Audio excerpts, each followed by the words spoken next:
live streaming is so unforgiving because in the real-time system, there's no way to release a fix. Like that day's match is gone. This guy is one of the main reasons why you could stream the IPL to 200 million plus users globally so they could watch the IPL season. And of course, Virat Kohli batting. It's IPL. You can't cut out Virat Kohli batting. It's just a shame on you as an Indian, to do that. This is Arnav Gupta. He's an engineering manager at Meta and he's worked at Jio and Zomato and built a couple of successful startups. The best 2 or 3 people I've worked with leaders in that sense, Deepinder definitely is up there. At just the age of 25, this guy was having weekly meetings with Deepinder Goyal, the CEO of Zomato. We talked about how that shaped his thinking and his early career. If I would go to DP and say that, okay, one of the major things our team will work on is the app size thing, I knew that he will just ask why. Like, why not something else? You were hired as an engineer, but you could think as a CEO that if I was running this company, I would care about this. The best leaders I work with, they want people who don't need to be told how to solve a problem. You had actually rejected Facebook and Zomato early on. Like, absolute balls move that you did, You heard that right. He rejected offers from Facebook and Zomato at the age of 22, right out of university, to start his own company where he would teach other people how to code. We spoke about financial independence at an early age and working in different countries like India, US, and the UK. I was working in Luxembourg and the bus driver would make more money than me working for Amazon. Now on to the episode. Hello and welcome to the Inner Scorecard. This is your host Nikhil Kapahi, currently enjoying my break from Amazon. All these exciting people that have come across my life are presented to you here, real and unfiltered. Today's guest is very special, somebody I've known through my university days. He was one of the best coders in university. He actually, at the age of 22, right after college, he rejected Facebook and Zomato offers to start his own company called The Coding Block. He also worked with Deepinder Goyal from Zomato at the age of 25. And then he moved to Jio. So this was the time when Jio acquired the rights to stream IPL. And he designed the system for scaling from 0 to 200 million users in a matter of 6 months. This guy is nothing short of a prodigy and a high achiever in life. Please go click on the subscribe button. This helps support the channel so I can keep bringing these exceptional guests that you will not find anywhere else on any other platform. Without further ado, let's jump into this podcast conversation in 3, 2, 1. Let's go. So I imagine you as 25-year-old and you're at Zomato now, like after your stint with Coding Blocks that you started out. So you were the founder at Coding Blocks, now you shifted to Zomato. And I was listening in the other conversation, and to me it was like an epic moment. Was like at 25-year-old, you're having a weekly meeting with Deepinder Goyal and the CDO of Zomato. And I'm just wondering, like, what was going in your head? Like, was it an early sign for you to understand that, okay, this is an outlier career? I'm just wondering, like, was there an earlier signal that you got that this is going to be a good, fun journey of? Yeah, no, I think like in the moment, you really don't realize what you're doing, whether it's gonna turn out to be good or bad or just something terribly stupid or, something you look back a few years later and you feel like, oh, this was, I was doing things way ahead of my time or way ahead of my peers and stuff like that. So, and also, like, the public record usually shows the good things, and then there's also stuff that you do, like, things that don't work out and things like stupid things you do. So, but yeah, I mean, when you're doing it, and in the moment, you really don't think about, like, are you doing something way different for other people and all. But when I was running my startup, I think like a couple of years into it, I did feel like there was a very big difference in perspective of how the world works between like a few other friends from our batch itself also like tried their hands building the startup and trying to build a business. Mm-hmm. And those people versus the people who just went into like trying like just went into doing a job. Like that's what most people do. That's Right. Probably the smartest thing to do as well. Like you've got a great education from a great university, and then you have the smarts, and somebody wants you to pay money for doing that. That's probably like the smarter thing to do, I'd say, to be very honest.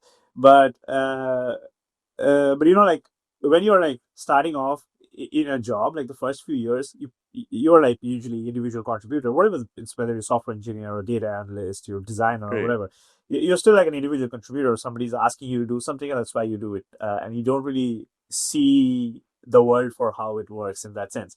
But if you try to build a business, you don't have to see that, like, you know, you have to think about, okay, next month how will I make payroll? Like I have like like you do everything yourself for first few months. Like it's the fifth month, sixth month, and now you have like 10 employees, and they're like, okay, if I don't have enough revenue on the sixth month, then then there are people who are expecting me to pay them salaries, and it does not happen magically. Like it's not like you clock in and work at 9 to 5 and your paycheck automatically comes. Like somebody makes sure that it comes. Like in big company like a Google or an Amazon or something, it's like probably like 500,000 people. But then even if it's like a 10 people company, then somebody out of those 10 people is making sure that that a ship kind of keeps moving. And then it gives you perspective, like that things don't really happen automatically. You have to go out and sell to actually make money, and like maybe what you're selling people might not like. They might like it now and they might stop liking it sometime down the line as well. So they have to do something else to keep running the thing. Uh, and I mean, like, now when I talk to a lot of my friends who have been in the industry for like 10 years, like we are both out of, grad school for like 9 years now. So like now most people, like even if they start off with a job, like most people now kind of they either manage a team or they lead some projects. So they do see like, how the Right. sausage The is whole made in picture. that sense. Yeah. Right. Yeah. Uh, Yeah. but I think when I was like 2 years, 3 years running my startup, I used to feel like there's a lot of difference between somebody who has like done it, actually Right. seen like the bowels of how the company really works versus somebody who's just 2 years into their first job. So that I think I've like puts you in a very uh, uh, different uh, zone of opportunity. Mindset, right? And Like you're yeah, just, you can yeah. like look at somebody else having a problem, and you can think of, oh, just pushing hard at is not the only way. There's a few other ways you can solve it, because I've seen like the other side of how it works. And so you can kind of grab some opportunities which people who have Right. not tried to build their own thing don't even see that this is an opportunity in that sense. Yeah. So Nah, that's crazy. like Like, that sense, because uh, I went to Zomato for a conference something, and they had invited. This was like some open source stuff that was happening, and because DP was there, Gunjan was there, and I just want to pitch, hey guys, you can hire some people from coding blocks, and that's how like the conversation started. And they're like, okay, why are you up to it? I'm like, so we have this edtech company, we're teaching people, and like, so Gunjan was the CTO at Zomato. He had taken my interview when Zomato had come for campus placements, and so that's 2015 when they came for the campus placement. They were not all that big, like the right. CTO used to still travel with the team for the placements and stuff like that, and he was the one who had taken my interview. And it's like, hey, I remember you from college, like guy who was doing the AOSP stuff. I was like, yeah. And he's like, we're growing really fast, and the app is not working so well, and slow internet and small phones and stuff like that. We're building a mobile platform team. Would you like to come and build a team? Like, and so I did not go to talk about that. I went to talk about like land some of my students some placements there. And one of the things is like if you're not, again, like if you're not seeing the world for how it works, you can think of it as a Right. very either or. Then I have to stop running my startup and either join Zomato or just say no to this opportunity and go back running my thing. But I said, hey, how about I consult for like 3 days a week and I start doing this, and if I don't even know if I can do what you're asking me to do. I've been like running my own startup, which is like a really small startup, which is like like in terms of scale, what, like 20,000 users, and you're saying this app with like 10 million users, I can come and fix something. I don't know if I can do that. Like let me come Right. in 3 days a week and try it. If it works, then I can probably look at it. So that's how it worked out. And it was like surprising. Like a lot of people, I had friends who were working at Zomato. They're like, how are you working like part time here? Like they only have full time employees. I don't know. They asked me to start this team, and I just suggested that I can come 3 days a week. Yeah, no, it is crazy. Like I think most people, and that is something that I also had to learn through some of my friends, that you could actually really negotiate. And it's not negotiating for salary and things like that. I think I heard your story that you asked for 25 and they gave you 30. I think they also saw that you're somebody, if you're given a genuine problem, you would not just, quit in the middle. You're actually a problem solver. I think they saw that, and that's why they were able to budge. But I think just that understanding of you have a lot of leverage when you're interviewing with companies, and it was not really a negotiation. You said that's the only condition I can join is on, like, work part-time in 3 days, and they said we'll make it work. Yeah. So I mean, that was a pretty cool story. And do you have any, like, a particular interaction that you remember with Deepinder or the CTO, like, where you felt that, okay, I'm learning here? As you said, like, I think that you were only 1 year at Zomato, but you learned a lot Yeah. in that 1 year. And I think you have a famous tweet as well on the equation of, the number of independent decisions you take and the number of feedbacks you get. So I'm wondering, like, what you had to take away from Deepinder Goyal's leadership there. Like, could you talk more about some of the instances that you had and where you really understood that how businesses are run versus the technical part of it? I have a couple of them. So I think, first of all, like, I mean, Deepinder is obviously a very colorful person in that sense. Like, you go and read about him and you will find, like, stories about how he did fantastic stuff as leader and all. And there's also, like, I mean, there's people who say that he's very hard to work for. He's very demanding, and when I actually started off at Zomato, there were people who asked me, like, why are you joining Zomato? Like, it doesn't have a very toxic work culture. You can't, it's very hard to work there and stuff like that. I worked with him for just a little bit over a year. I think my experience for him was really, I think, something that shaped a lot about how you should run a company at that scale. Learned a lot.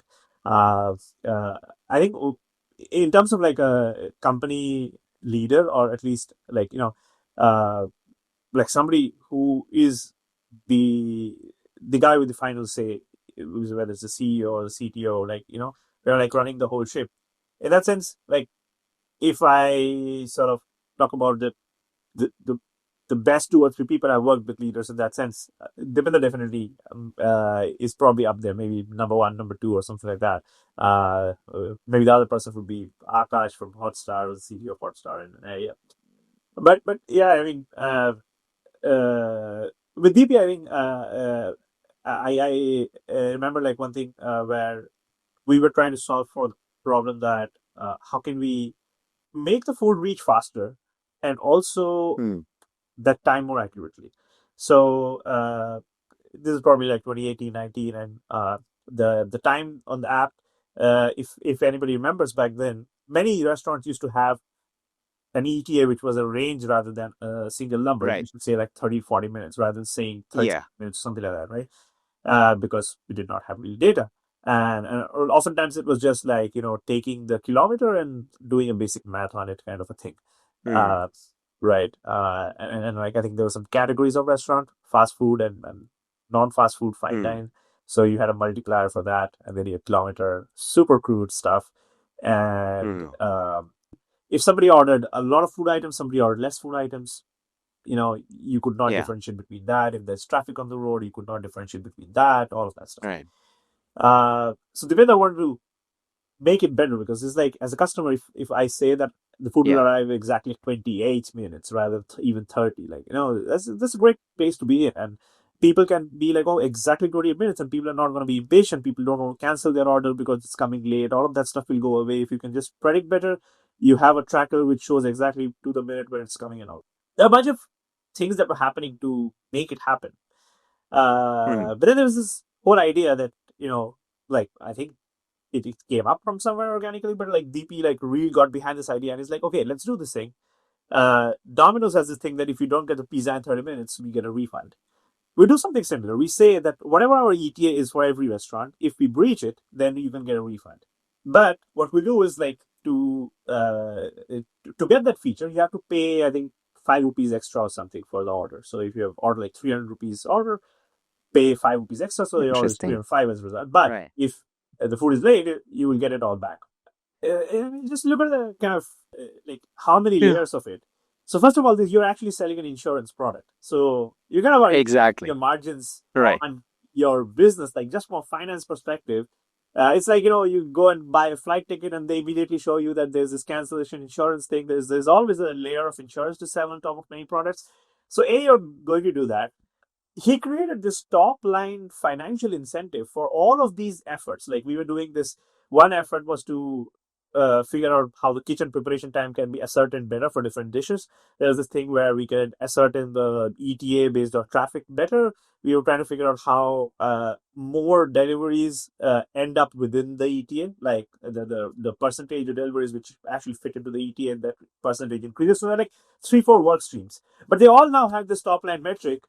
The revenue from this on time or free should increase if you roll this insurance product out, and the insurance claims are basically falling because more orders reach in time. Then it means all of those work streams are like they're just coming Working. together and it's Right. working correctly, right?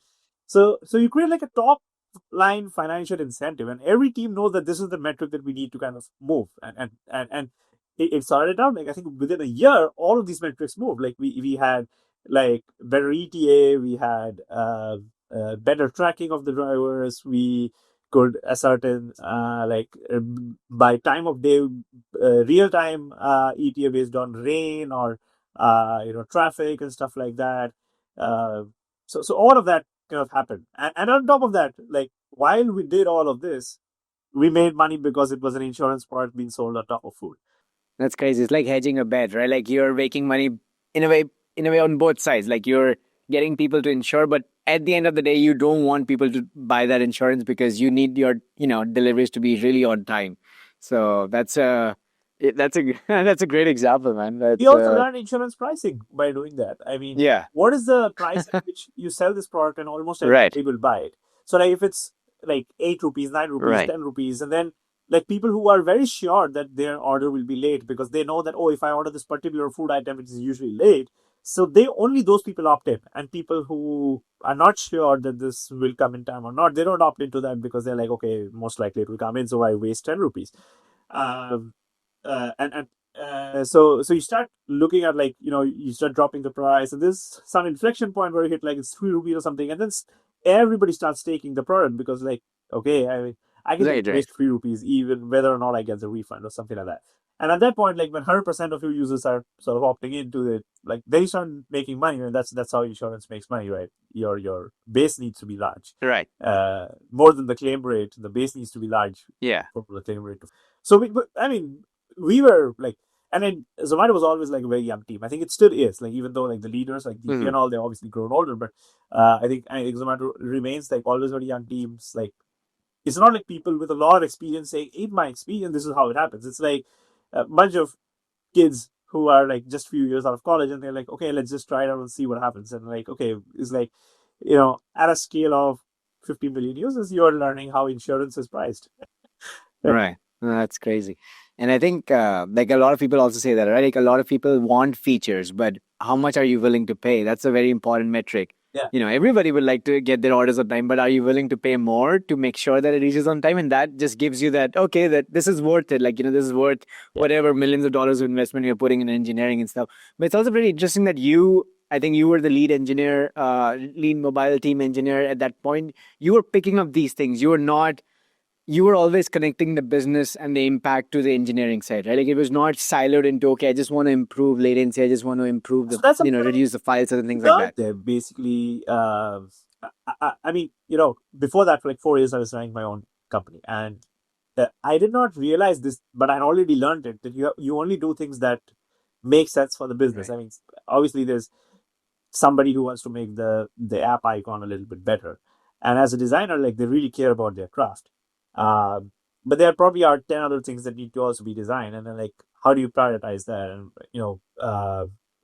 should you waste the time improving the app icon? And I mean, probably a bit politically incorrect to say the word waste. I mean, they're really brilliantly designed app icons, and sometimes people really love an app because of that particular icon, and probably doing a redesign sometimes is worth it because the rebrand itself marks the fact that you're moving on to a new product that you're building and stuff like that. But like when you're like very focused on your craft, you're really thinking, oh, how can I write this code better? How can I make the design better? How can I make this one thing that I do better? But then if you have like, again, like I was saying the same thing, like if you have been in that place where you have to make sure that you make payroll next month, your bottom line remains below your top line next month, they have it gives you a different perspective. That way, how do you prioritize? You prioritize literally by that.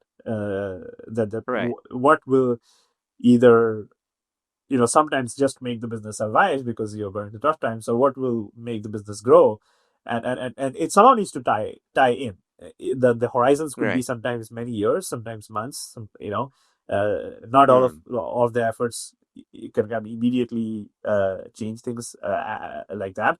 But directionally, is it for that? Like, are you Right. doing just because you'll be happy doing it, or are you doing because there is like a It makes sense for the bigger business. uh, Yeah. puzzle of which this is a piece, right? So I remember, like, I mean, we worked on some interesting projects. Like, first 6 months, I was purely working on platform. Like DP had said that this is Hmm. your job, like your work done on Android operating systems and stuff and performance. These things, so I won't ask you to build any features. Go and look at how much time the app takes to build, how much time the app takes to start, how hard does it work on slow network, and just solve these things. And that was like the Hmm. mandate for me. And we had a small team, 3-4 people. We had found a platform team at that point. It grew later, but initially it was that. And so we are like, okay. One of the things is the app had become very large in just preceding years. A lot of things got added into the app, some things they were trying to do, and just Hmm. like a lot of dead code over 8-9 years. The app was probably 8 years, 9 years old at that time, and a lot of people wanted to work on that app size problem. But I figured that if I would go to DP and say that, okay, one of the major things our team will work on is the app size thing, just in my mind, I knew that he will just ask why.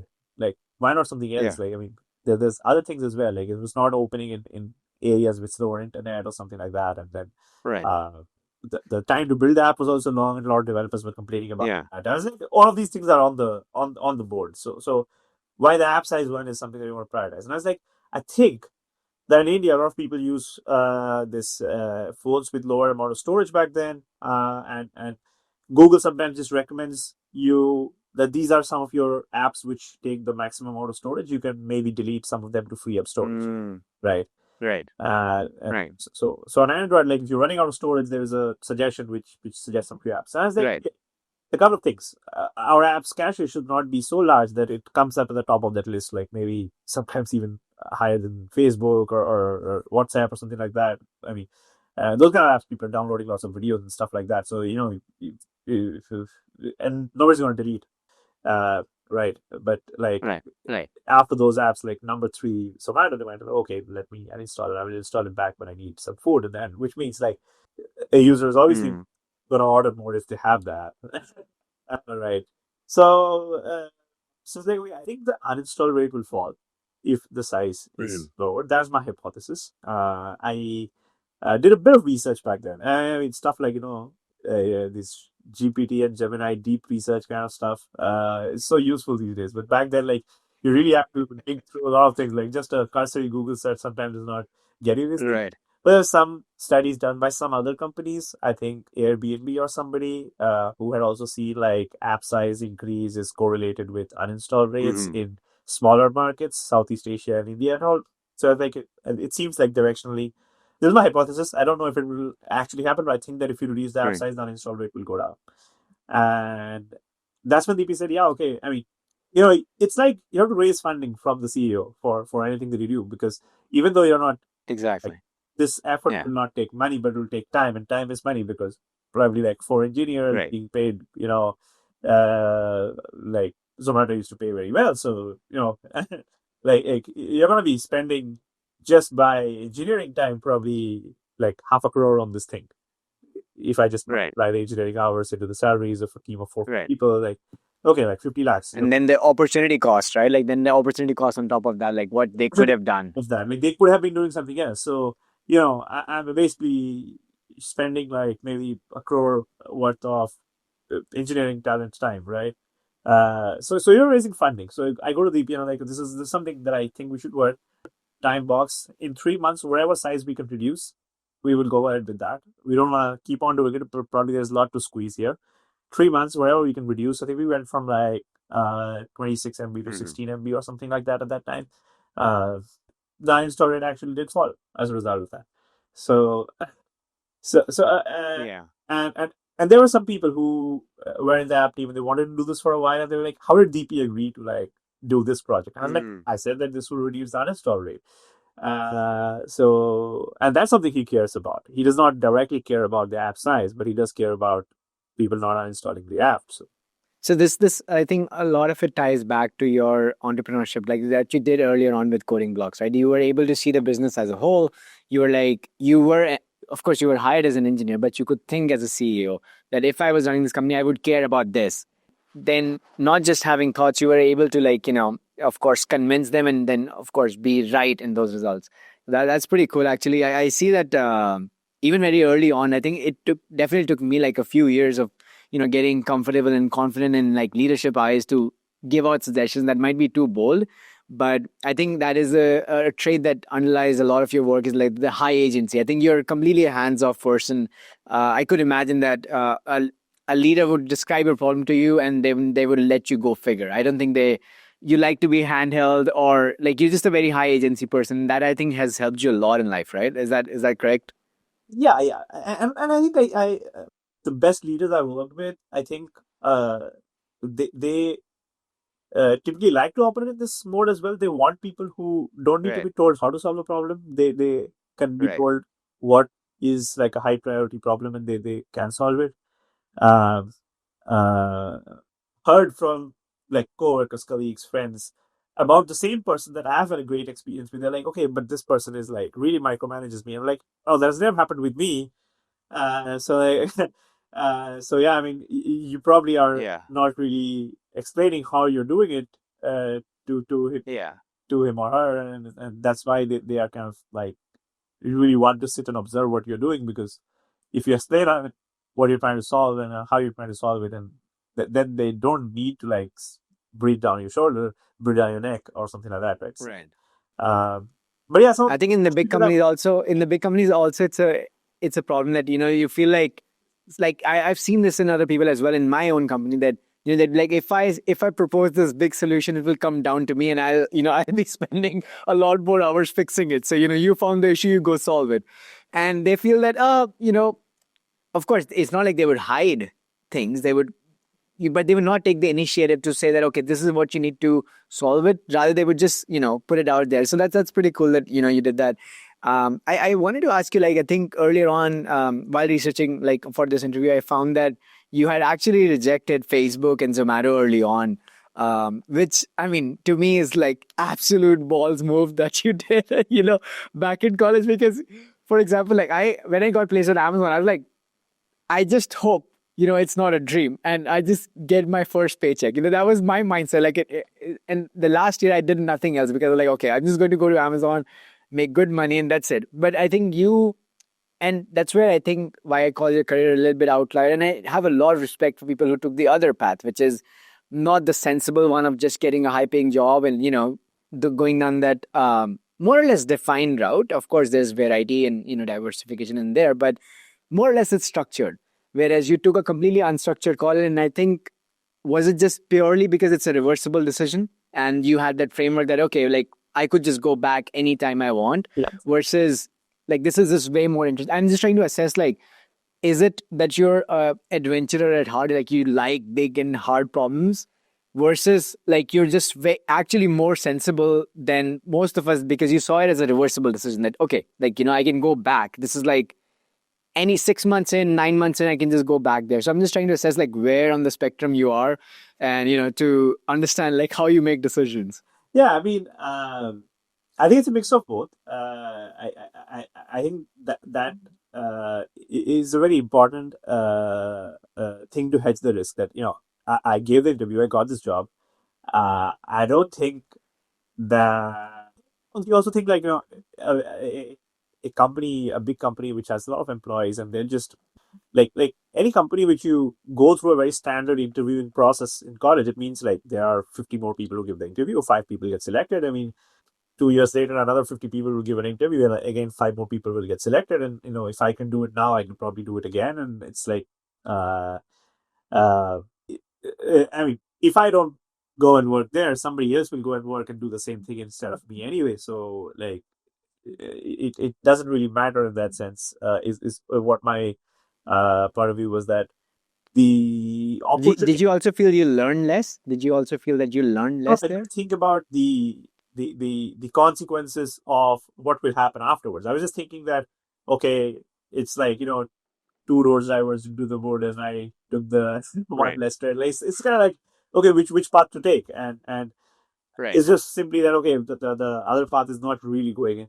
away. So, Right. I mean, the risk is very low of, like, you got a Facebook job offer, you can apply and Right. interview again, and at least to me, it did not feel like uh, that I've got the job offer and I will never get it again in life. So it's not a risk of Right. that size. But while with a startup, it did feel like that. It was like the Mm. to feel like an idea on which I want to work. I want to put in enough time to actually build a business, to have like a co-founder with whom I'd like to do this thing, to see a very clear opportunity. Like my startup was not very risky. Like we were doing something at tech, and we already, like, from day one, I knew there was demand. Like we did not even need to raise VC funding as a result of that. It was like, there is a market and there's a lot of buyers out there. It's just time to build the thing that I have to sell. So, not like a Mhm. prolific entrepreneur who has built something that nobody knew and the world wanted, kind of a thing in that sense. Like that was, I think I built a startup which was very clear that if you build it, it will work, kind of thing. But it felt like, okay, this is something that will all of these kind of stars align. Will I have a co-founder with whom I want to do this? Will I feel like doing this thing? Will I have this? I was doing some workshops and all in college, and a lot of people knew me at that time, and like just that word of mouth, that if I say that I am running a tech company, a lot of people will just come and join our program Mhm. just because they knew me as a good mentor at that time. And like, will all of these things happen again 5 years later? Way Right. more unpredictable. Can I land another Facebook interview five Right. years later? That's more predictable. So it's like, okay, and keep this one for 5 years later, and let's try and do the startup thing right now. So that's basically what my thought process was. There's obviously like a privilege angle to it as well. Like, I mean, I did not have education loans to pay off, or like Right. my parents were not looking forward to me to bring money to the family or stuff like that. So I was like, I mean, if I don't make money right now, it's still fine. That's a big risk to take. I mean, for somebody to say that, okay, there's this job offer which pays you like, I don't know, 25 lakhs, 30 lakhs. It's like, yeah, I mean, this is 2016, Right. the insane amount of money to think of at that time, right? Yeah. Yeah. And Yeah. for somebody just getting out of college and like earning 30 lakhs a year.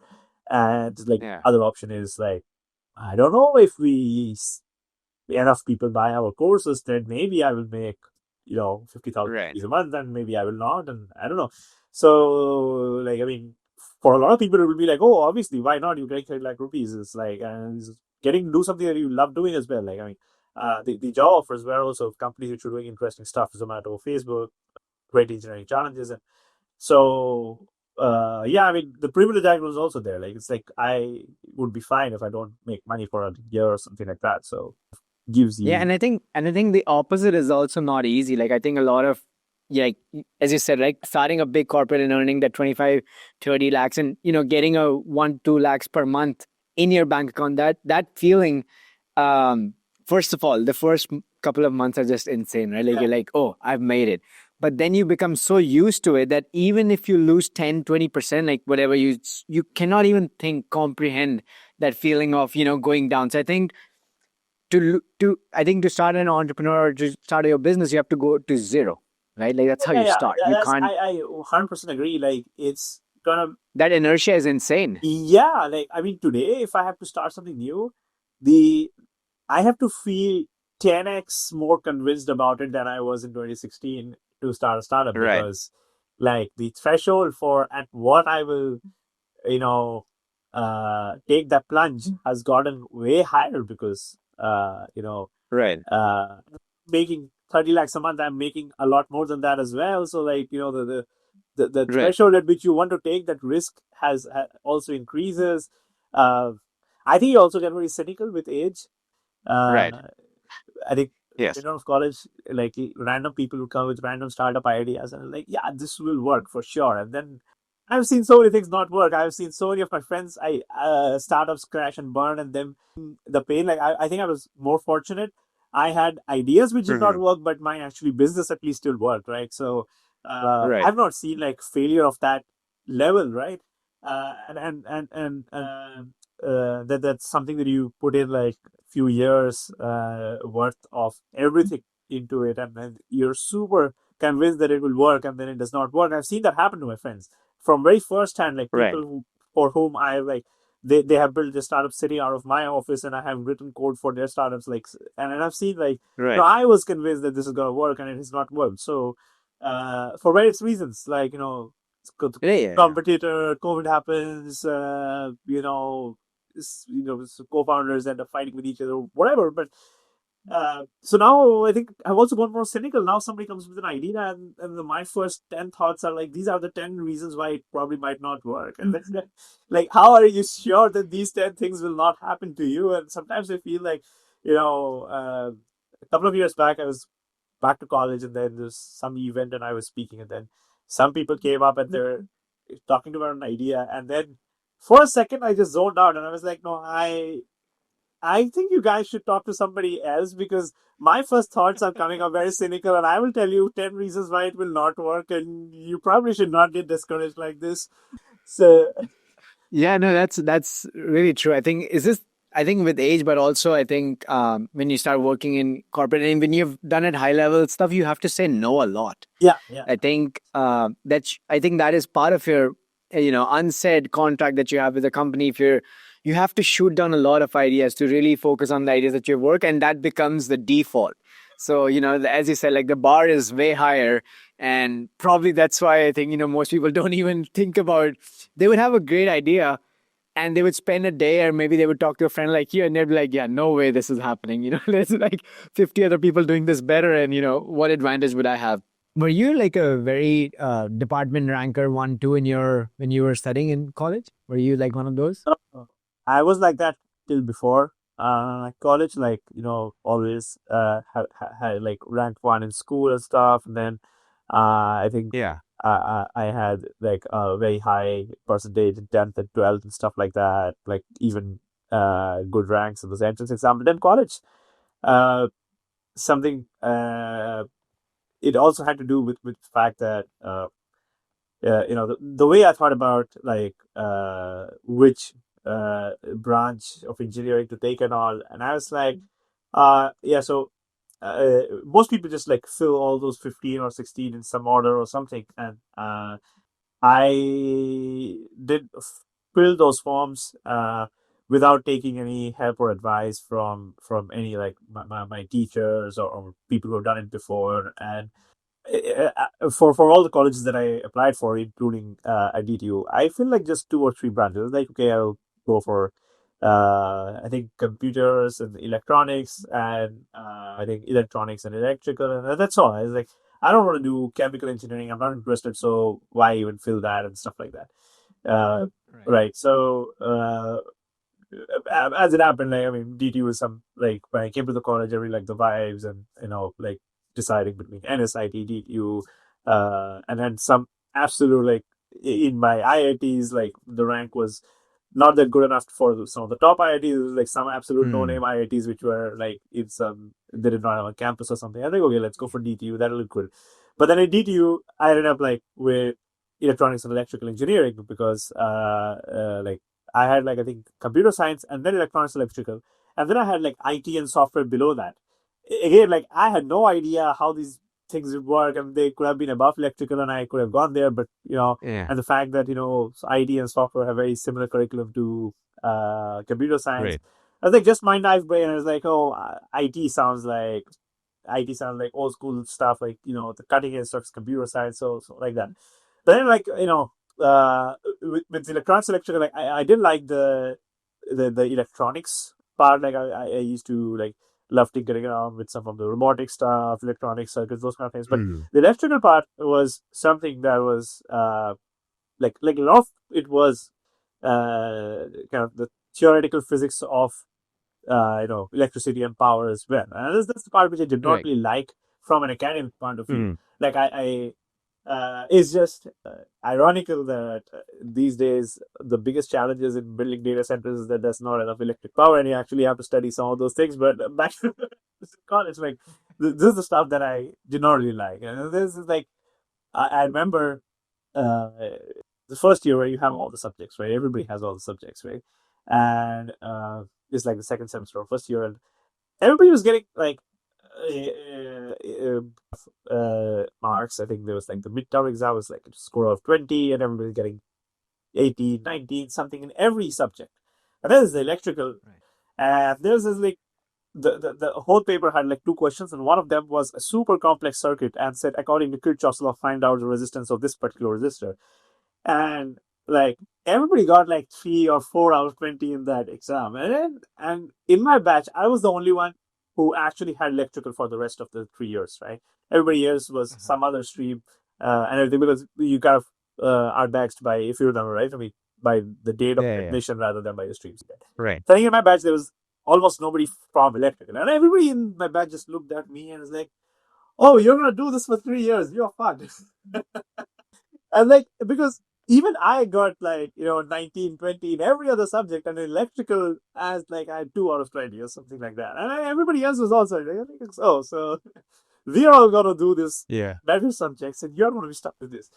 No, electrical was one, I think, even for me, I think was like shit. Like, this is going to be, I think I scored right. Like I was 40 out of 100, like, in the end of the year. It's just like. And I think that we are not well how electrical should be taught. I mean, there were some big motors and stuff in our labs, but then, I think the approach was super mathematical rather than being practical. So some of those doing something like I still remember like a Laplace transform or a Fourier transform. Like now, later on in life, I've gone and studied those subjects, and I know that it's like composing a bunch of waves, and you're sort of split it by frequency, and you got that visual is there in my mind. But when I studied it was like a bunch of equations in a paper, some Greek symbols and an equation. I like never really loved the Laplace transform and anything at all as a result of that. So no, absolutely. Like for me, that example was the Young's double slit experiment. Like you remember how much we had to study that in 11th and in university?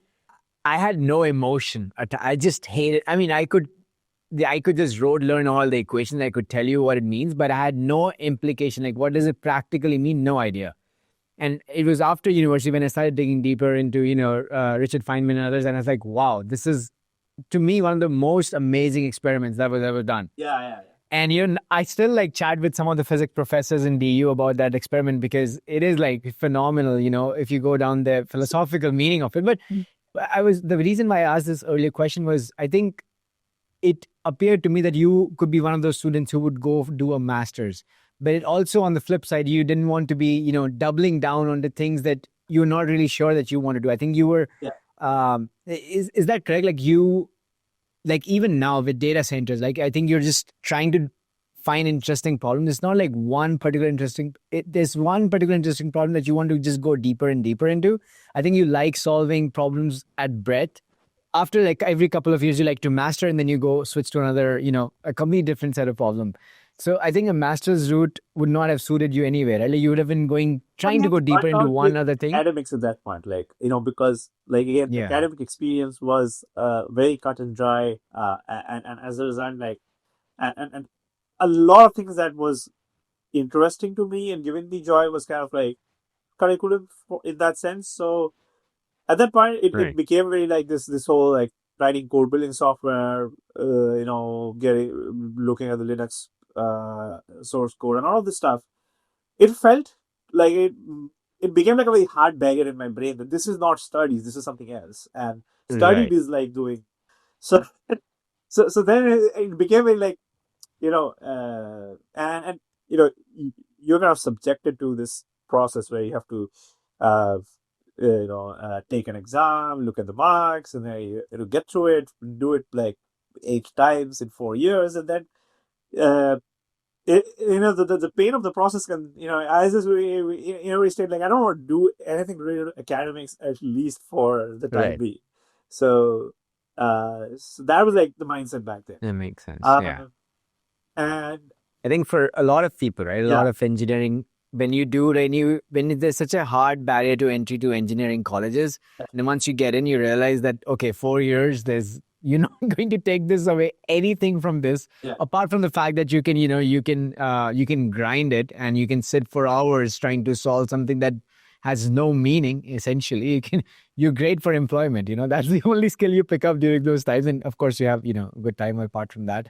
But the same, I think a lot of people just didn't want to go back to academics, and the people who were like really highly ranked, they actually, I think, were well suited for doing the PhDs and going for masters. And to this day, it still scares me if somebody asks me if you had to do a PhD, I'd be like, oh my god, like 4 or 5 years if I spend on something that I might hating it. So it's just a big investment, right? Let's talk about the work that you did with Jio. I think that was back in 2023 when Jio acquired the rights for streaming IPL, one of the biggest, it's like Super Bowl for 70 days in India. And talk to me about that engineering challenge and just the challenge in itself from scaling from zero to 200 million users in a matter of 6 months. And I'm just wondering, like, did you feel like it being compared to, for example, like Facebook, had 100 million in like 4.5 years. Instagram probably had 100 million in 2.5 years. ChatGPT was like, showing these stats. Okay, we did that in 2 months, like scaling to 100 million. So talk to me about like scaling from, 0 to 200 million. Like, what was your framework of accepting this challenge? Or even like, again, was it like you had a thought that this might not work, or were you like, this has to be done, we'll just figure out how to do it? Yeah, so very interestingly, like I think just like Zomato, I think this also happened in a very similar way. It's like I think very deja vu kind of thing because just before Geo, I was heading product at Scaler, and that was also another tech company. So when I first came to know about Viacom, like Reliance invested into Viacom, they're going to buy the IPL rights, which means like it will not happen on Hotstar this year. And then uh, Akash and Jeet, so Akash was the CTO, Jeet was the VP of engineering at Hotstar, and they both had been guests on my podcast. And I knew them via a lot of friends because a lot of my very good friends from college as well as some people whom I had worked very closely with Zomato, they had gone on to work at Hotstar and they used to say good things about it. And I always feel like, oh, like this is one really good place, and maybe someday if I get to work with these people, it'd be great. And it's like, you just keep hearing from people in the circles, like, what's a great engineering team, what is not a great engineering team, and so on. So, and Hotstar was always like, there's this thing people should talk very well about. Uh, uh, so then I saw that Jeet had just moved to ICOM, and then he was trying to build a team there, and then he reached out saying that he needed some help with hiring people. And Scalar, we were placing a lot of people at that time, like people were joining with companies like Google, Facebook, everywhere. And he was like, okay, can we hire some people from Scalar? And I was like, okay, tell me what are your requirements and let me figure it out. And then he's like, it's like a day zero team. There's nobody. We are probably taking a couple of senior engineers and leaders from the team at Viacom who built the Food app. And there are some ex Hotstar people who have just come in because it's like the challenge of building the same thing again, and it's interesting. Jeet himself was like he'd be I think 4 years or 3 years or something at Hotstar. He's coming in, and he was saying that okay, maybe Akash is also coming in. And that's when I said, oh, so who's looking at mobile for you? And he's like, oh, so there's this a few people from Hotstar we're still figuring out. There's Prachi, and Prachi used to like lead iOS, but she'll come and she'll probably do all the backend because she has moved into the backend these days, and then she will do like the whole APIs and the search stuff. So we're still figuring out mobile. We're trying to figure out. And I said like, do you think I can do something here? And then Jeet was like, oh, I did not realize that you might be even open to this because you're like working with the co-founders at Scalar, and I'm like, would you?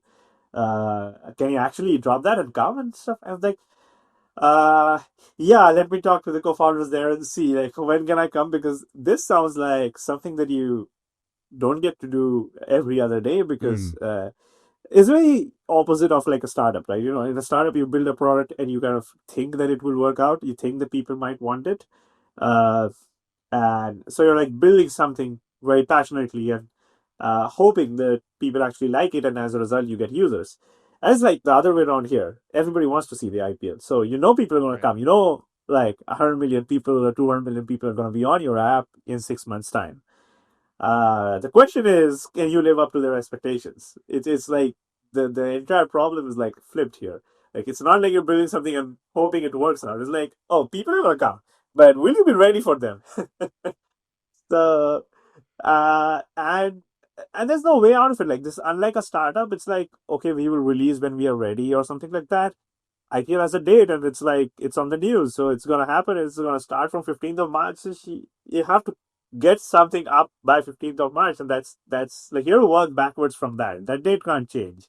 So and this is like I think September we're talking, and the the team had tried like some of the existing people in Viacom and Jeet had just come in, had tried to pull in a few people from Hotstar. They had not yet joined, and they had tried to do the World Cup. Like Viacom had also taken the FIFA World Cup, I think 2022 one, to stream in here on the I think it was called JioCinema app by then. Yeah, it was the Voot app got rewritten JioCinema app. They tried to do, and like day one, it like crashed like anything. People were like, if this is what's happening for FIFA World Cup, where only a few million people in India watch it, at 50 million people in IPL, they are not going to be able to do it. So, and it just did not work on day one. And in the middle of this, I was having the discussion. So I think the earliest I can come, maybe I don't know. I think I can come by March or something. Because I still have to wrap up a few things, but maybe I can start working on hiring the people in the team, and then coming to office maybe once a week or something like that. From January, as like exact kind of thing that happened with the whole going to Zomato thing is like the same thing playing back here. So like, okay, let me, like I think the office from Scalar was not too far away, and I was like, okay, I can come once a week, start trying to figure out what you're doing, so that I'm in the loop, so that when I actually start, I can hit the ground running. I can, I hired a few people in the team that I would have joined. Like I know, so there were people in my team whom I had hired before I joined the company myself. It was like they did not have like 3 months time. They could join in a month or so, but I was like, I need to wrap up the existing projects at Scalar and sort of hand it over in a good state to whoever will do the stuff after me. But yeah, and it's crazy because like I think from uh kind of like December to March, more like November to March is like you have to hire a team, you have to build an app, like hundreds of millions of people will come. So you have to kind of, and the scale is also like not just build the app, because you have to be like, okay, can our CDN actually scale on day one? Can our video ingestion framework scale on day one? Do we have redundancies? Like, it's a live stream coming, and like what if the main stream through which the live stream from the stadium to our transcoding service breaks? There should be like a redundant stream as well. uh, all of that stuff, can we get all those things up in time?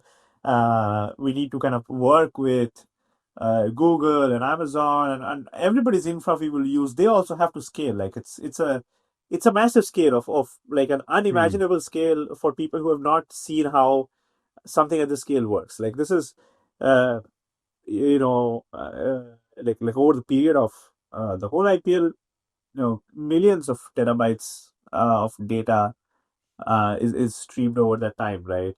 And so there's a lot of things. Like suddenly you scale up a lot of servers, so you have a lot of more servers in your fleet, but they have been ascribe new IP addresses, and those IP addresses, the DNS is not yet propagated. So, as people just day one, everybody like turns on, and there are pockets of India where the DNS is not resolving. So for them, the stream is not coming.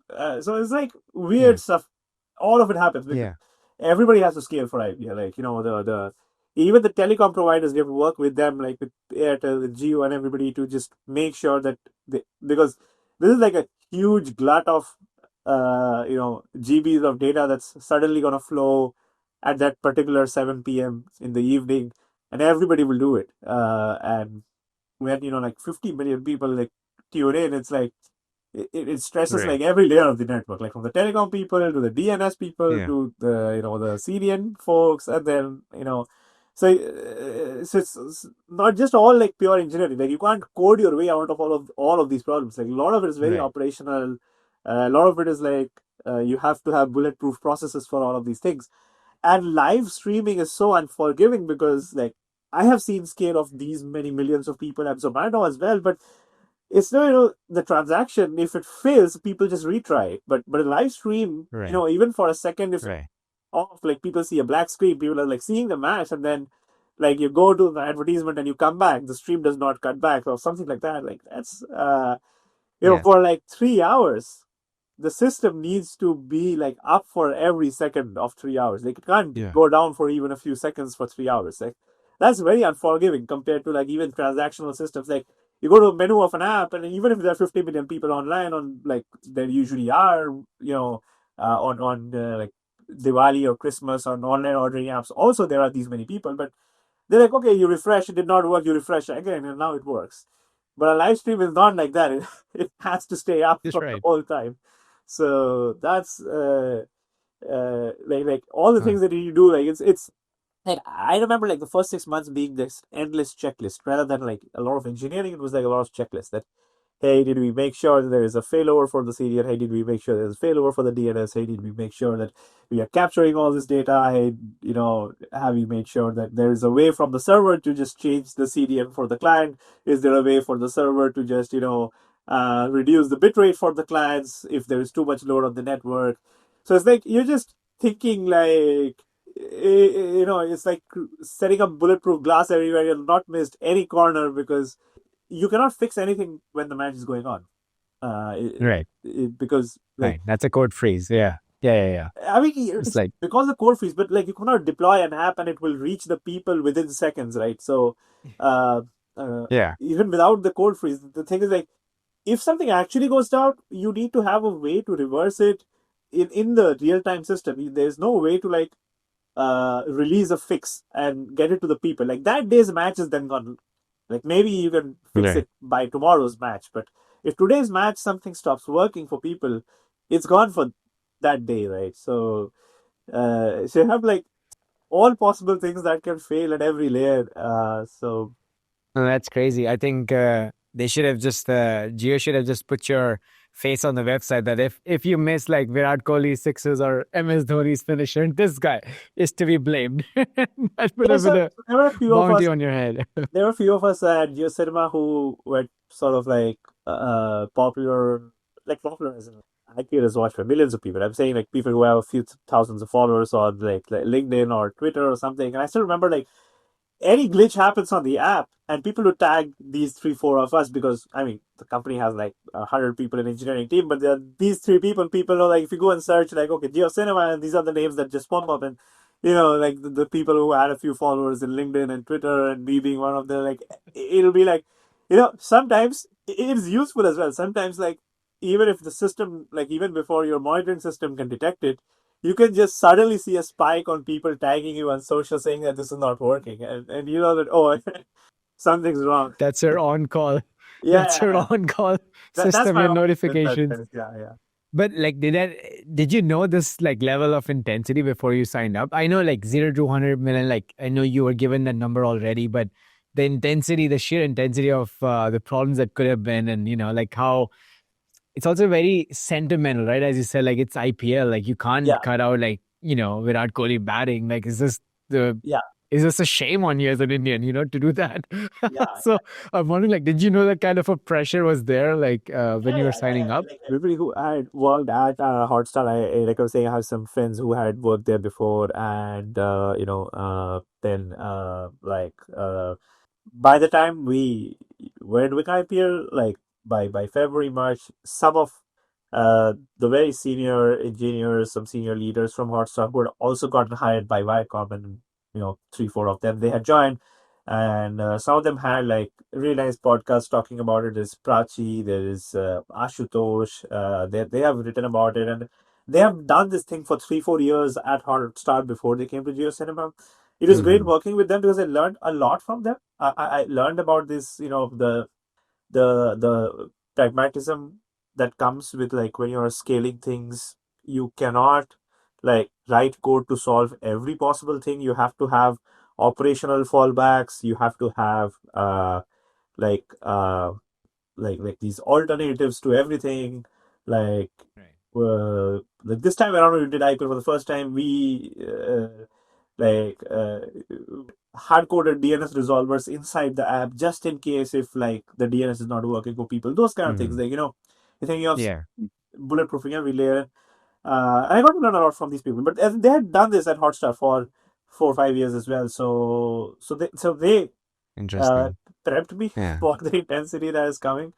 Uh, I was way more prepared, and I could contribute, and I could really actually like sit down and fix a lot of problems towards probably like IPL almost runs for 2 months, more than 2 months, in fact, like I think 65 days or something like that. So towards like the later end of it, I I could run war rooms. I could uh,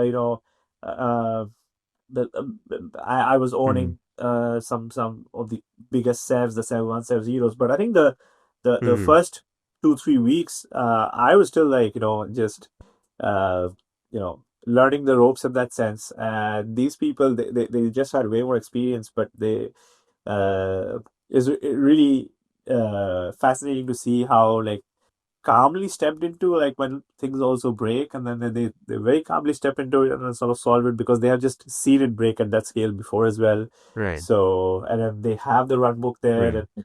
and Akash and Jeet, they are like, I think the one thing I've learned from them is like this whole run book approach. So again, like because live stream is like when things break as well during a sev, like Mhm. in a lot of like big companies like a Google or a Facebook or something, it's like sevs are sometimes very low pressure scenarios, unless something like, Mhm. okay, a whole of Google is down or something like that, which happens super rarely. But here the thing is like there are a lot of things which if it breaks the live stream, because live stream is the most important thing. But if auth breaks, live Right. stream breaks. If CDM breaks, then also live stream breaks, and all of that stuff, right? So and everybody's doing this one thing. They're watching the live stream. So even if it breaks for a few seconds, even if it breaks for like 5% of users, like 5% of users is still like 500,000 people or something like that, right? So uh, when that happens, uh, there is like this inherent pressure in the room, because you know that every passing second, it's like the pressure is kind of building up. The pressure of the tweets that will pour Right. in, the bug reports that will come in, and the tech will also feel the pressure, the tech systems, because people will hit retry, people will close their app and start it again, Right. and the thundering herd will happen on the CDN and all of that. You need to let that steam out as soon as possible. So there is that in the background, that this is a live stream, so you need to get it back. Like if it's down, you need to get it back. So people cannot think in that pressure very easily. It's not possible. Right. And then if you have like 5 different people, everybody thinking different things, so you really need to think of like all the 50 things that can break. You need to have a run book for fixing all of them, so that people don't try to think in that pressure scenario like Right. from scratch, and people just go and follow the run book.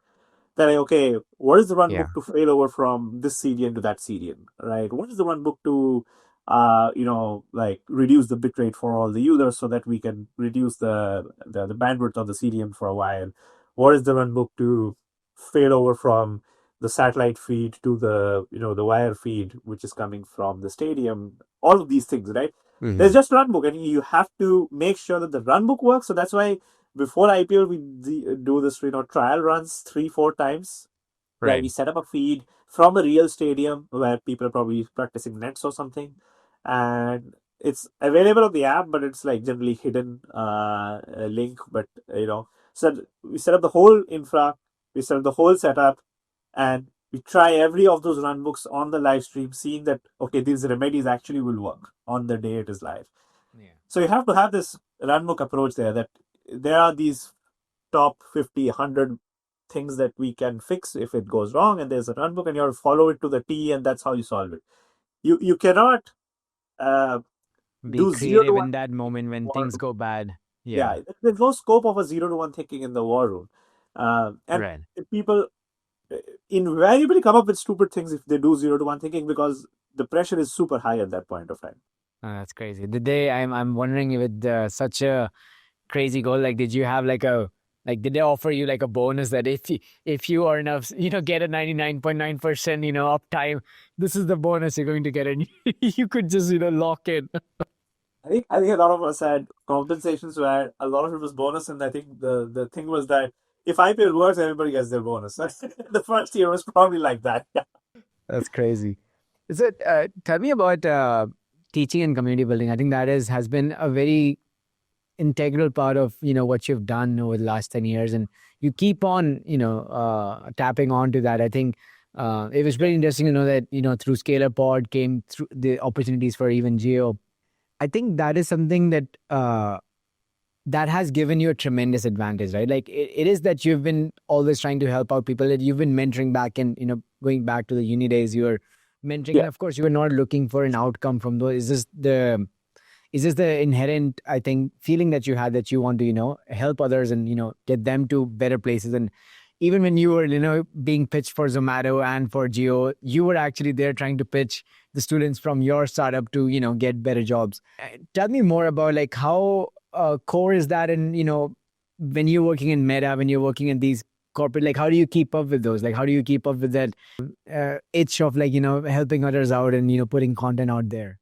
Yeah. So I mean, trying to refrain from framing it as helping people in that sense. To be very honest, I'll explain why I can't say it this way, because I think like I've been in the edtech space for a while, and I've seen this trope play over a lot of times. People say that, oh, I'm like making these videos because I really want to help people and stuff like that. And sometimes like then people try to charge money for education, and then people are like, oh, this is some sort of a betrayal because you wanted to help us and now you're asking for money to teach, and this kind of cycle keeps playing out and everything. To me, I think I never thought of it as like a selfless endeavor, or never thought of it as community service in that sense. uh, it was always something I did because I liked doing, so it was very selfish in that sense. I uh, if I show somebody, okay, this is how you can go and build an app, and this person learns it, and then as a result they get a job, and then they come and say that, hey, thanks for doing that, and I have a great job, and I do feel happy about the fact that they have a great career as a result of that. uh, I'm really not thinking of uplifting people and all of that. I don't think of that, to be very honest. For me, it's very much that I, uh, I feel there are two things there. One, I think I learn better things. I learn things better when, after trying to tinker with it, I also try to teach it to somebody else.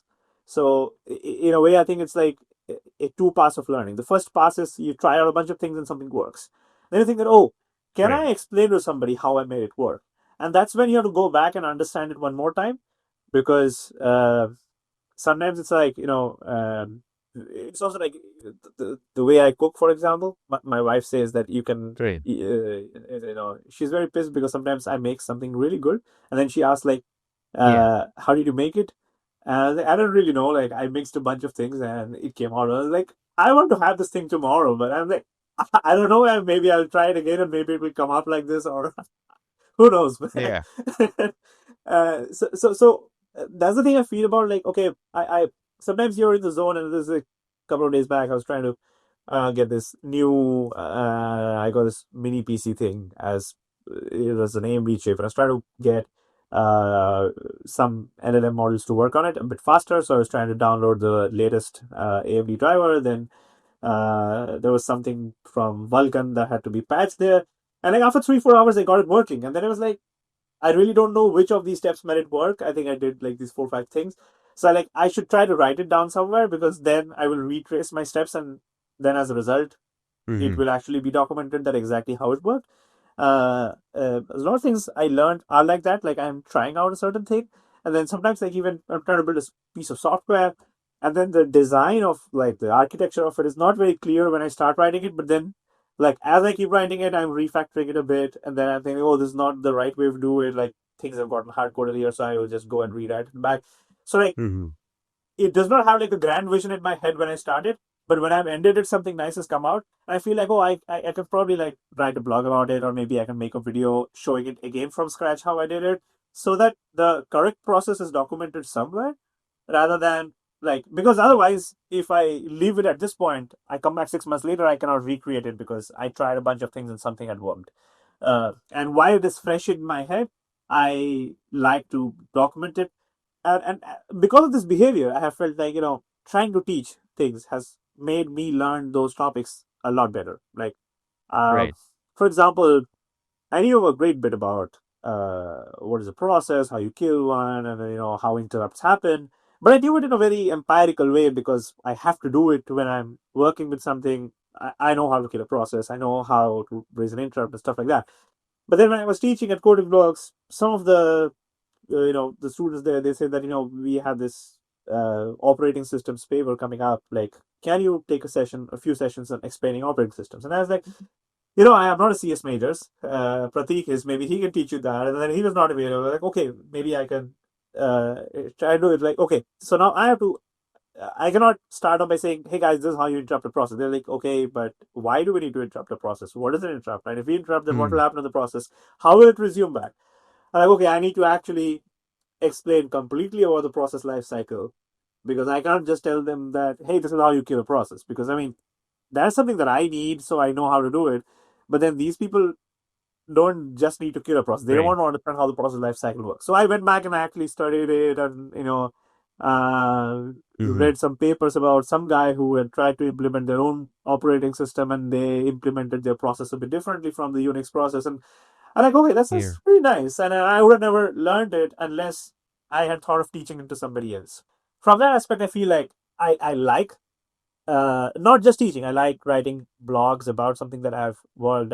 I love making videos about something that I've built because I feel like that documenting process itself makes me learn it a bit more. It me able to go back to that thing and do it again later rather than just be like a experimental output. Uh, yeah, so that's Yeah. the main, I think, motivation for me always to sort of teach. And then the other thing I feel is sometimes I'm trying to figure out how to do certain things, and I look at Google and I look at Stack Overflow answers and Reddit, and then a lot of people have come to that point where I have reached, and then they have asked the same question, and then there is like no answer.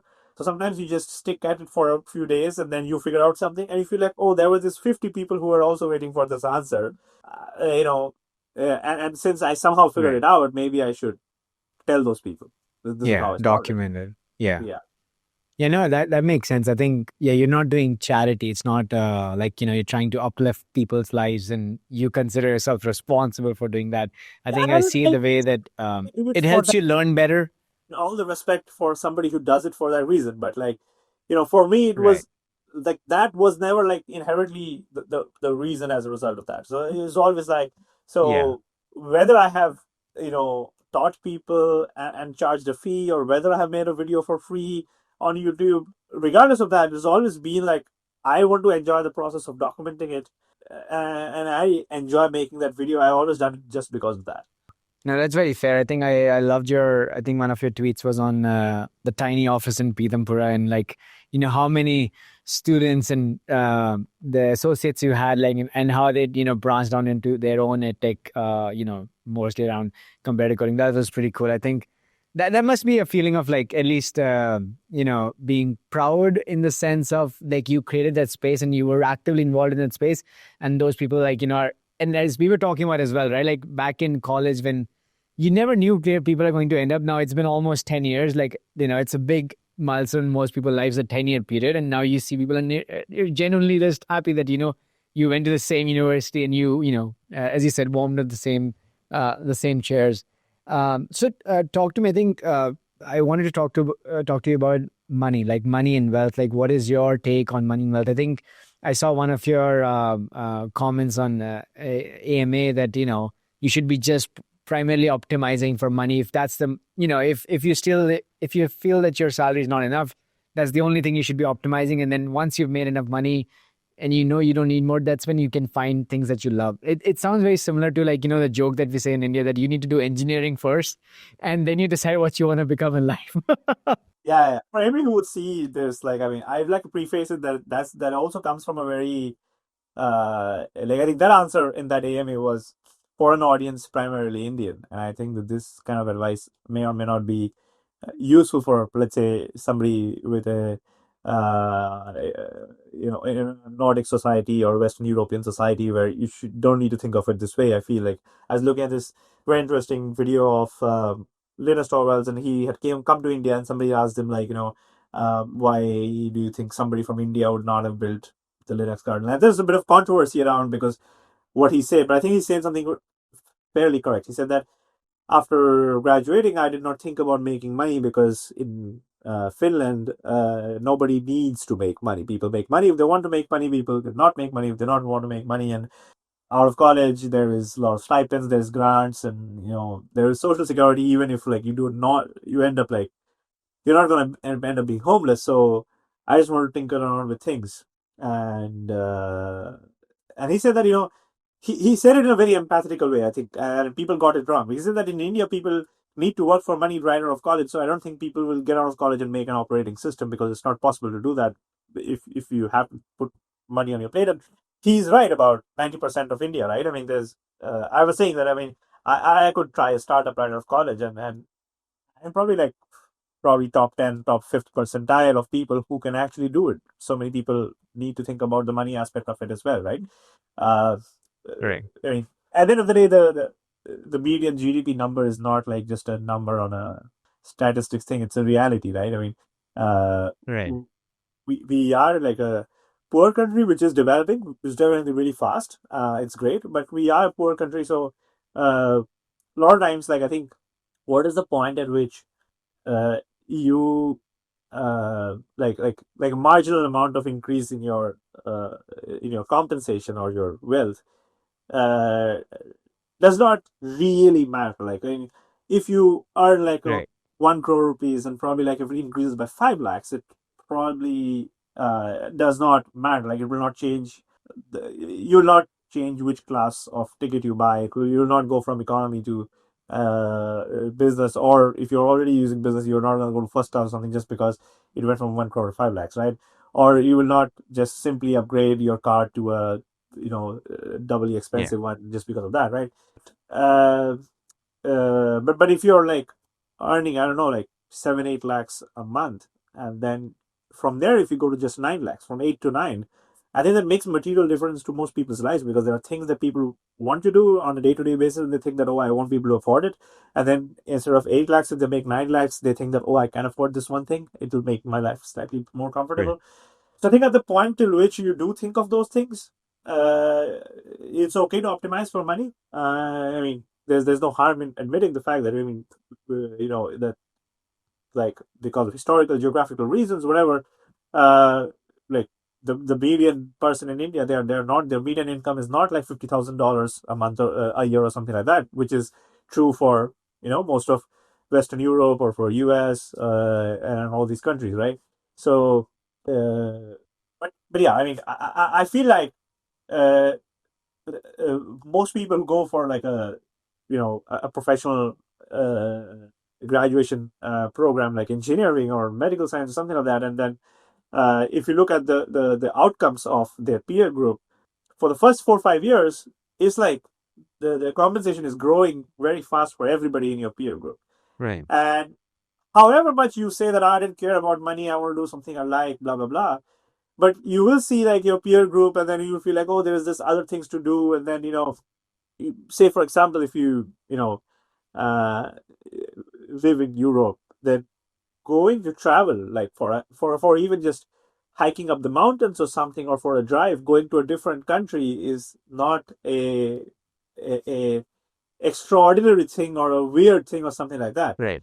But in India, I mean, you can clearly see that there's a certain amount of income or wealth at which people can afford going outside India for a vacation, and then there is a huge number of people who have never gone outside. Like, I think Right. statistics say that 5 or 6% of Indians have ever traveled abroad. Right now, if you have a peer group where like 20% of your peer group is able to afford going abroad, and then you're seeing their photos on Instagram or something like that, and then a few years later, 60% of your peer group is doing that, and then a few years later, 80% of the peer group is doing that. Is this something that you will think about it, right? Right. Because somebody from US or Europe, 100% of the peer group is always easily able to go for vacations. So they don't think Right. about it like that, that, hey, my friends are doing it, I can't do it, all of that. But if you see like your peer group kind of like, the upwards mobility in terms of economic, conditions, you're going to think about that. Even if you don't want to think about it, you're going to think about that. So Right. rather rip the band-aid and actually think about it for the first few years and get to a point where you can actually stop thinking about it from deep within, right? When you can think that, oh, I mean, Yeah. because I was talking to some of my friends and some of my wife's friends. We were in India and we were just discussing this. Like when we were in school, like what or when we were in college, what kind of things that we thought of like we would love to do when we grow up, right? Like go for Yeah. go for a vacation outside India or stuff like that, or like buy a car, or the fact that like we buy groceries or we pay restaurant bills, we are not really, I mean, we are not ordering by Right. looking at the price of the items or stuff like that. Prices. Yeah. Right. So now, if you look at like who you were when you're 15 years old and what kind of things that you wanted to do, you'll see that like 90% of that bucket list has been ticked off. You might have added more Right. things to the bucket list now. Currently, you might want a Right. private, but that's a thought that you have had in the last 1 year, maybe. But just for I'm just kidding. But what I mean is like you might have had other aspirations now. Forget that. But what are the aspirations you had when you're 15 years old? When most of those are done, then if you really look back at your life, you'll think that, oh, have I done well enough? I think the answer would be, yeah, I have done well enough. And at that point, I think you will find that, yeah, there will be still some aspirations left. If you chase them, then also it's fine. If you don't chase them, then also it is fine. That's when you truly have freedom to do things that you like, to be honest. Yeah, no, absolutely. I think it's a problem of moving goalposts. Like people, and I see that like I think way more in US than what I saw in Europe. I think in Europe it's pretty much not just for Finland. I think the basic level of social security will be offered by the government, so you don't have to worry about really a house or if you get injured. Like you're for sure covered. Of course, if you want to have a grandiose life, then you need to put in effort, and that's fine. But Yeah. in US, I see that it is not for granted. Of course, like you see a lot of homeless, and most of them are Americans. At the Yeah. same time, but the people, I think, it is just it becomes hedonic, right? Like I think Yeah, your you never peer stop getting group out of the keeps treadmill. You're changing. on the treadmill. Yeah, your peer group keeps changing, right? Initially in college, like if they were, barely able to go travel outside of the state, now your peer group is like 5 years later is like going outside the country. Now it's like even that, within the startup culture, like okay, how much money have you raised or how much your salaries, and your peer groups keep shrinking to those, it's like cherry picking, right? Like you're cherry picking the people that are in front of you, and you're like, okay, let me chase that. I think that's where people often get lost, and it takes them Yeah, a yeah. long, long time to realize that I really feel they've like, not really tinkered around stuff. yeah, yeah, yeah. I really feel like, you have to look back in a time when very your dreams of what you want to do with your life were very naive and pure. When Right. you did not make money yourself, right? So I'd say like look at what kind of things you dreamt of when you were 15 years old, and if you have gotten most of that, you should kind of step Right. off that treadmill and start to think of other things that you want to do, and maybe the things that you want to do indirectly make money. Like, I mean, maybe you want to make a very big company and have a very big impact, and as a result you will make billions of dollars or something like that. But I Right. mean, you should stop like focusing on like incrementally improving your wealth by 5% or 10%, Yeah. by just grinding for 5 more% every month or stuff like that. You should stop doing that when you feel like, oh, I did not understand how the world works when I was 15 years old. What did I think would be a great life? And if I'm already living that life, I think like you have made like your 15-year-old self Yeah. happy already. So Yeah, and if you're not able to, as you said, like if you're not able to be happy with that thought right now, then it's a long way to go for you to be feeling content ever in life. If you're not able to feel content with what you've achieved, yeah. And there like, I just like in your own personal life, was there a moment where you also felt that okay, this is done? Like I know you were saying that realization happened a few days ago or when you were traveling in there, but overall in your life, like, was that a time when you took up the geo work, or before you moved outside of India, was that a time that you figured out that, yeah, I'm sorted, like, whatever is on top is a bonus, but this is all good, like, I'm well settled for that? I mean, I think when for the first time, I have this. I sent this message to a group of my friends, like very close friends from college, and then with whom I go for my vacations twice a year. And like we used to stay in the same flat for 3 years in college. So I remember I sent them, like, I think it was 4 5 years back. I don't remember when exactly, but when I had like 1 crore INR in liquid money, and I said, like, okay, today I just reached 1 crore INR in liquid money, and like, like in a bank balance to see 1 crore is, I was like, this is something that I did not think is gonna happen, right? I mean, it's like you see like Kaun Banega Crorepati, somebody gets 1 crore rupees, like that's like Exactly.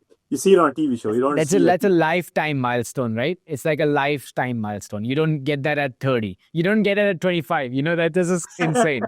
Yeah. yeah, exactly. So like, I mean, I've seen my parents. Like, I mean, my parents don't realistically ever thought that they would have 1 crore rupees ever. Like, they probably have one Right. because they have bought a house for 1 crore rupees now. But I mean, when I was a young kid, like when my parents were in the 40s, I don't think they ever thought that people who have crore rupees and they are different types of human beings. They're different species. They used to Yeah, think yeah. like that, right? So you kind Right. of have realized that, okay, we will never, we are middle class people. We are never going to make 1 crore rupees. So like 1 crore is kind of like this mental milestone in that sense. So and then, like, you make money in lots of forms. There's some, there's some stocks somewhere, equities, and then, you're making cash or something. You're investing, whatever. I never like cracked and I figured that, do I have a total of 1 crore ever or not? But then when it like is in one place, like in a bank account, it's like there, like, oh, okay. So I think it was some bonus I received from some place, which was like tens of lakhs or something. I think when Yeah. I was a target or something, and I think I had I don't know, I was thinking of buying a car, so I'd save some money. So I was like, okay, this I had never thought that there would be 1 crore liquid money lying around somewhere, and I never thought that. And I was like, okay, Yeah. this is. I did not think that I can retire with that. Obviously, with lifestyle inflation and the way you live and you stay in a Yeah, yeah, place yeah. like But that's like a big cushion, right? Like, you're not going to be like, I genuinely thought, like, when I was in, university, that like I will be struggling, to make money. Like, that's what the thought was back in yeah, university days. Like, yeah, I could, and as you said, like, I could see my parents, like, they were earning well enough for their time. They were, government employees. And yeah, um so to me, like, there are some paychecks that are bigger than their lifetime earnings. I'm like, this is unreal, like, what yeah. is This is 100 happening. exactly. And So but it's also very nice that you spoke to that about you spoke about that to your friends. I think that's something also, I want to underscore. Like, when I tell that to people that I care about, and of course not in a boasting way, and you don't need to boast with your real friends. They know you inside out. yeah, yeah. So That's why I it's said this is actually the good very thing. little. You Yeah. can tell them this is my bank balance today, and they're not going to judge you for that, or for being either for being too Yeah. low or being too high. Either way, they're not going to judge you for that. So, so it's like But that it's group really of freeing that. close Yeah. people. Yeah. I mean, who would understand like this feeling where guys, it looks like I made it. Like, I mean, I don't think I will like ever have to ask for money somewhere. I have to take a loan for buying something. I don't think that is going to happen. I will still continue to work. I will still continue to make money. I don't think I can retire with 1 crore in my bank, but I think that Right. I'll be fine, man. Like, Yeah, I mean, I think for you as a person, I think I don't even know what retirement would mean, in the sense that I think you're a tinkerer at heart. Like, you genuinely just, going deeper into stuff, even if it's not for charity or helping people out, you or yourself. Like, I think if you give yourself 3 months, you'll be just like trying to figure something out. So yeah, like, I think that's that's true. what retirement would mean for you eventually. Like, I can't Yeah, imagine you, watching TV for 3 months and being like, yeah, this is a good life. So it does yeah. help. So I think one last question I had, Arnav, was like about your move to UK. Could you talk more about? I think it is pretty relatable to what you said, that people here don't earn like 10 to 20x, for of an average, average worker in the UK and in Europe compared to India. India, like if you're a techie, you could even make 100x, and it's like Yeah, a exactly. very different. If you look at the plot, Very you're wide. very clustered separately. Yeah. And for me, like the realization was in Luxembourg. I was working in Luxembourg, and the bus driver would make more money than me working for Amazon. And it was pretty humbling, right? Like Uh, because the Luxembourg, the drivers are employed by the their king or the monarch directly, so yes. they would make way more money. And I was like, this is actually pretty humbling. Like in Europe, my experience was like if I tell somebody I work for Amazon, nobody would even care. They would actually feel bad, and they would try to sympathize that I feel sorry for you that you work for Amazon because of all the stuff they've heard. But whereas in India, it's like if you say you work at Amazon, you're like, one of the best companies, and you're already very high up in the social ladder. So talk to me about your thought of moving to UK. I know you didn't plan or intend to work for Meta when you were moving to UK. You were Yeah. actually looking for startups, but how has that change been for you? Do you think retrospectively, do you think that was a good decision, and how long do you think you'll be there? I never really thought about either ways. Like, I mean, I have had friends who are very strongly opinionated about whether they want to live in India or whether they want to leave India. Either ways, like there have been people who like in second year, third year of college, they're already talking about how they will like the day after graduation, they're going to take the first flight out, and they already applied for masters in 4 or 5 places, and they don't like the place. And there are some people who were like, their parents were NRIs and they were doing their education here, but they also lived outside, so they did not like it as a result of that. Some people had just had relatives outside, they've seen the world, and they were like, they wanted to go there. Some people just had romanticized it from movies, and they're like, oh, I want to go outside. And then there were also people who were like, I will never go outside. I will never leave my parents who live in India, or that super patriotic about India. Like I will never leave the soil I was born and all of that. And I was super ambivalent about this. I never cared either way, to be honest. When I was in college, it was like, if I get a job outside India, I can go and do it. If I don't get, I'll do something here. I really don't care. I had very little opinion about, and I think because right from school times, I used to work with a lot of open source projects. Did a bunch of freelancing on that. So I felt like, to me, uh, where you physically stay was always very disconnected Right. from uh, what you're working on, how much you're compensated for it. Because Hmm. I used to work with open source projects, and those projects had people from all across the world. So, like, Hmm. the time zones are a thing I feel like, everybody is in two time zones. Like, at work, there are people in US and in UK, and you think about time zones a lot. But everybody's in every different time zone, you forget about it then. Because you can't Right. think time zones at all. So, Yeah. you just do Yeah. asynchronous communication. And when you even set up a meeting, so sometimes a meeting would be set up, would be 2 a.m. at my time or would be 2 a.m. at somebody else's time. Nobody used to complain because it used to happen very rarely. So I used to work with these open source projects, and then sometimes we did some freelance work, worked on some kernels and stuff for Sony and stuff like that. And then again, because it's as a hyper distributed thing, uh, you're just compensated flat rates for regardless of where you're working from. And sometimes people would not even ask where you're working from before discussing about the compensation. And then finally, when you transfer your bank account, they will have to figure out that, oh, this is the country you have to transfer it to. But then that was never a factor in figuring out like how much you charge Right. for doing this work, right? So, but like the kind of work that I can do, the kind of people I can work with, and the compensation that you can get for that, that always, at least in my mind, was never so tightly coupled that if I live in India, then these are the opportunities that I will have. If I don't live in India, then these are the opportunities that I have. These were not, it was not in my brain like that. And I can understand that people who have not had that exposure might think of it that way. And it is true as well, right? I Right. mean, there are fields where Right. you have to physically be at the place where you're doing the work. I mean, we are so fortunate we work on knowledge systems, which you can do it remotely, you can do it from anywhere, it does not matter. But yeah, I mean, like for example, if you're a bus driver, you have to drive where you're employed, right? You can't remotely drive the bus. Right. So. Right. Not uh, yet. not yet, not Yeah. yet.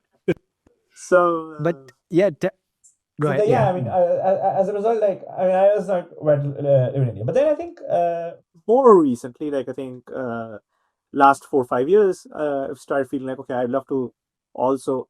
experience living somewhere else. And again, that was not related to work. I was like, because when I moved to UK initially, I was continuing to work for Geo Cinema remotely from here because I was doing interesting things I was Mm. liking. I was like, I don't want to work for something else. I want to continue working for you. I want to figure out a way where I can move and start living somewhere else so I can experience that place.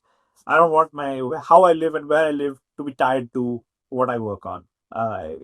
For that, I did explore a few things like what are the ways that I can go and live in a country without having to take a job in that country, like get a work visa. So like Canada, Australia do have some like the points based PR system and stuff like that. US is like, I mean, if you really want to go there and not work there, you can do the investor visa thing. You can like put $1 million in an E5 visa or something like that. And I figured, okay, maybe like when I'm 40 years old, if I have $1 million to spare, maybe I can do that. But right now, the only few ways are like the H1B and L1, or and I was like, I don't want to be tied into Right. like how I work versus the Right. immigration thing. In UK, I had this thing, a global talent visa, and then I figured like I read up the criteria and I felt that that's something that I can apply for. Like they want you to have had some like if you have built a startup or if you have raised funding or if you have some patents, if you publish some papers, if you have been in a leadership position in some big tech companies, then they have some criteria. And I looked at it and I was like, okay, it sounds like something I can, if I apply, I might get it. So I did, and that's how I actually came here. I like, and then like I was mentioned, like the first 6 months I was not even working in a UK company. I was just working for Geo Right. Cinema. It was like I had to wake up really early in the morning, but it was fun. I was like, okay, getting to explore London. But then afterwards, yeah, I eventually also figured that I wouldn't mind a place in an office to also go in a few days a week and have that be like completely remote Right. because back there I was again going 2 3 days a week and then so 6 months it was fully remote and then that's when I felt like oh I'd rather work at a place where I can go in at least a few days a week. It's like fully remote is not something Yeah. I'm liking, so like okay, let's try out some UK companies and ended up coming joining Right. Meta. So yeah, that's how it happened. In terms of how I'm liking it, I think I'm really liking it a lot for sure. And then like me and my wife, so we've traveled like a lot of places, and I think every time we used to go and travel to a place, we used to like kind of also evaluate it from place like would we like to come and live in this place kind of thing, Yeah. because there's always on back of our mind that we'd want to go and live in a different place. And then I think we travel. I've come to UK I think 6 times before I actually moved here, and I came with her I think Mhm. twice as well. So we really like the place. Like London as a city, like it's super vibrant. There's a lot of stuff to do, and Mhm. also like I feel like it's kind of like the melting pot of all cultures of the world. There's immigrants from everywhere, Mhm. which makes like this a Right. great place to explore food. And both me and my partner, we both love food, and we're like just love exploring food. And, like you go for any random cuisine, like you go for something like something from South America, some from Africa, some Ethiopian cuisine, Eritrean cuisine, Oh this yeah. Ethiopian is something that blew my mind actually. How yeah. close Ethiopian food is to Indian food. And some days I actually prefer like Ethiopian food is very, very highly rated on my list. Yeah, yeah, Uh yeah, yeah. And then because there are immigrants from everywhere, I think like if you go to an Ethiopian place, it's run by an Ethiopian person. If you go to an Indian place, it's run by an Indian person. So right. like it's super authentic, like all the food that you can get here. And Yeah. whenever I've traveled to US, for example, I've been super disappointed by Indian food there, for example. But here, like a lot Yeah. of places make like really good Indian food.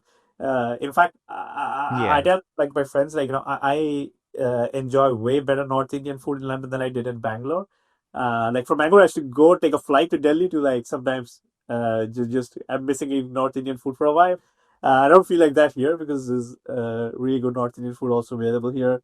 Yeah, so really loving the city so far.